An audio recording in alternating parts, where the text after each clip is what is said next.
Thank you, Jacqueline, very much for that presentation. Our final contestant today is Bill Morgan. His department is design. His advisor is Dr. Phillip Park. The title of his project is Mapping Violence in Schools. Bill, please take the stage.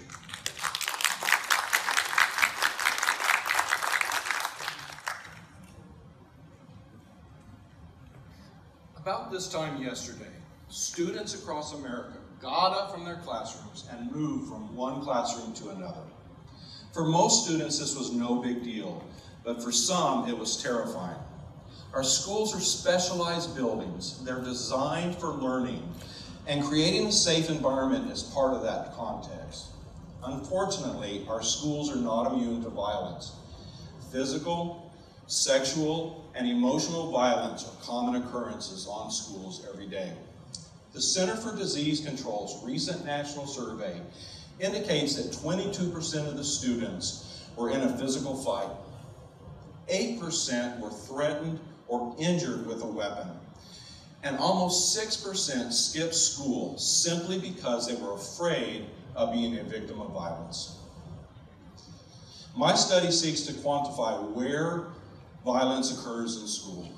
It's only by knowing where can we genuinely frame the problem, identify risk factors, and then develop and test prevention strategies.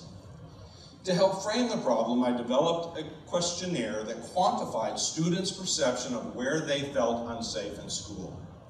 And I tested it on a small subject group. Then, 2 focus groups were held to get an understanding of why they thought violence happened where it did. The first group was school resource officers, who I used as the baseline.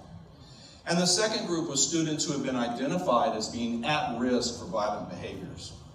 And based on these preliminary findings, I've been able to identify 3 spatial characteristics as contributors to violence. 1, these spaces are unowned. Think of a restroom as opposed to a teacher's personal classroom. 2, these spaces were disconnected, either visually or audibly, from the other parts of the campus.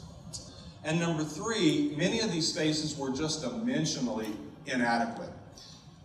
Put another way, the hallways were simply too narrow to allow the number of students to pass back and forth.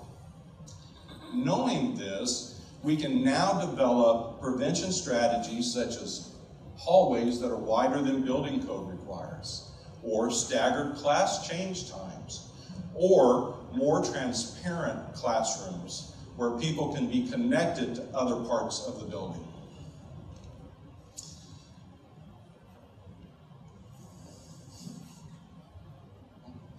Symbolically, our schools represent our shared belief in who we are and what we hope to become.